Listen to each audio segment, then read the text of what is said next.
Hi everybody, it's Julie Ebersol. Welcome to Hello Monday. Today I'm going to be filling a circle shape with some small stamps, and I'm using these cute images from a brand new set by Brandy Kincaid called The Teacher Lady from the collection of Leading Ladies.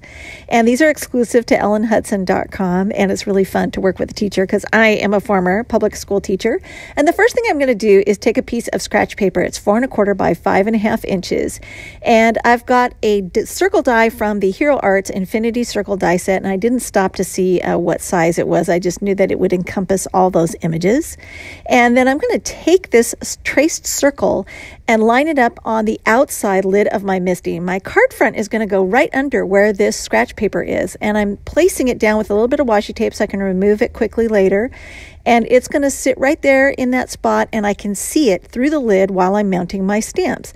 So I'm actually mounting the stamps directly to the lid using this circle as a guide, and it's going to line up really nicely on my card front when I rotate the MISTI back around. So I'm just working from this direction right now, and that's why you see my MISTI is like upside down on screen. Once I have everything filled in on that shape, I did borrow a little apple from the Fall Lady, the Cozy Lady from a last fall release.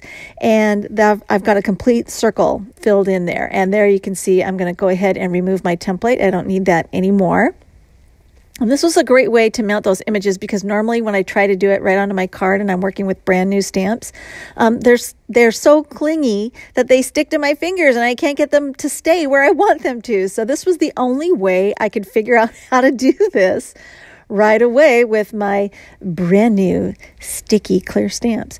So now I'm going to go ahead and load a base card, and it's when it's closed, it's going to be 4 1/4 by 5.5 inches. And this is Nina Solar White, 110 pound. Went ahead and inked up with VersaFine Clair in the Nocturne color. And then I'm going to go ahead and remove the card.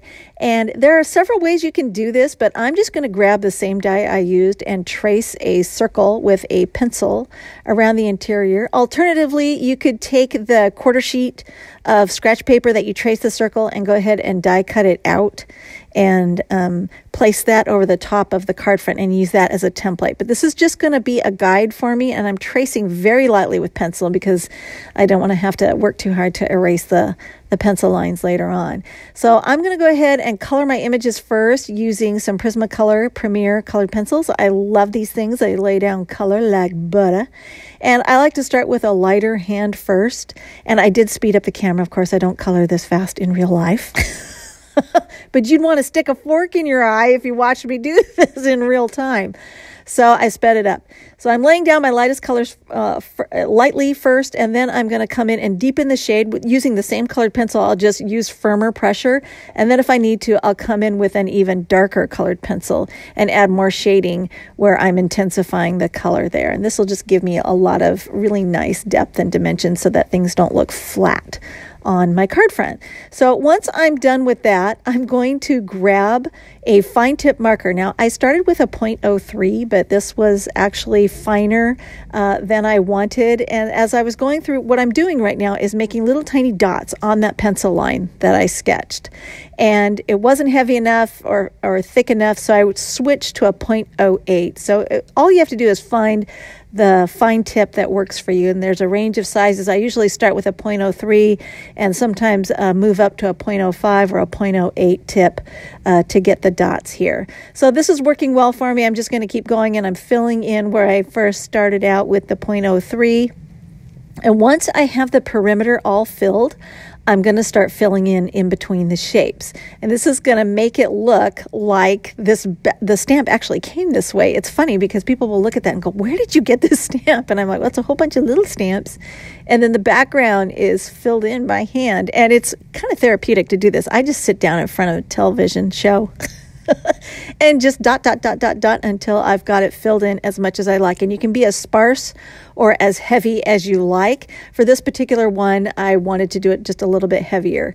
So now I've got that all filled in. To finish off the card, I'm just going to grab some simple black and white baker's twine. This one's by Lawn Fawn, and I love the weight of this. It's a heavier weight hemp twine.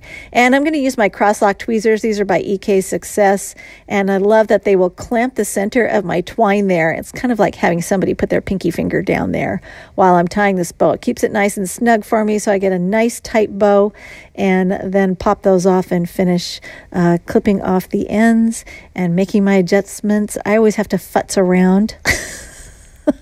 When I tie a bow, I have to futz and play around, make sure it's tight enough, make sure it's in the spot where I want it.